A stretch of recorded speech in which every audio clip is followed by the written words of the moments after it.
Nestled amongst the high-rise offices of Leeds' business district is the Mill Hill Chapel. As a Unitarian church, they're believers in total equality in faith, regardless of age, ability, class, race, or sexuality.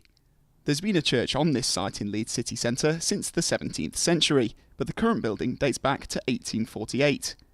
A place of rich history, but also a place of forward thinking. This chapel is now the first place of religious worship in the city to be able to conduct same-sex marriage ceremonies. It's something which the minister of Mill Hill, Joe James, was keen to introduce since being appointed in autumn last year.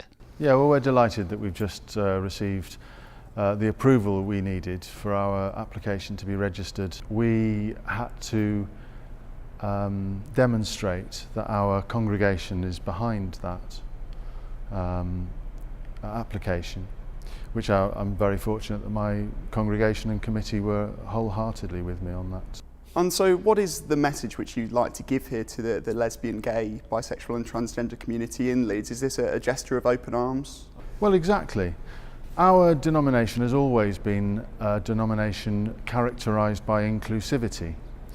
And it seems to me, and it seems to my congregation, that inclusivity must be explicit, not implicit. We want to make it clear that our welcome extends to all people. That seems to me to be a basic, fundamental part of our mission or purpose as a spiritual organisation. There is, of course, still some, in places, quite vociferous opposition to this, though. What would you say to those who object? There's very little I can actually say, I think, to anybody who has an objection. The great Unitarian thinker Ralph Waldo Emerson said, "Arguments convince nobody." I don't think that anything I say will change a fixed point of view. But I defy anybody to justify inequality. I've yet to come across a persuasive theological or scriptural argument for the continuing discrimination against gays and lesbians. And I've been studying the Bible now for 3 years at Oxford University and Cambridge University, and I simply don't find any of the arguments against inclusivity to be persuasive arguments. The message of inclusivity is one of the Unitarian Church's core principles. The Reverend told me that the change in legislation and a move towards more equality in marriage is reflective of the parable of the Good Samaritan.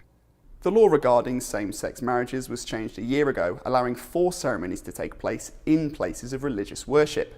Since then, over 1,400 ceremonies have taken place around the UK. There have yet to be any here at Mill Hill, but with them now being given the go-ahead, the entire congregation are hoping there'll be many in the near future.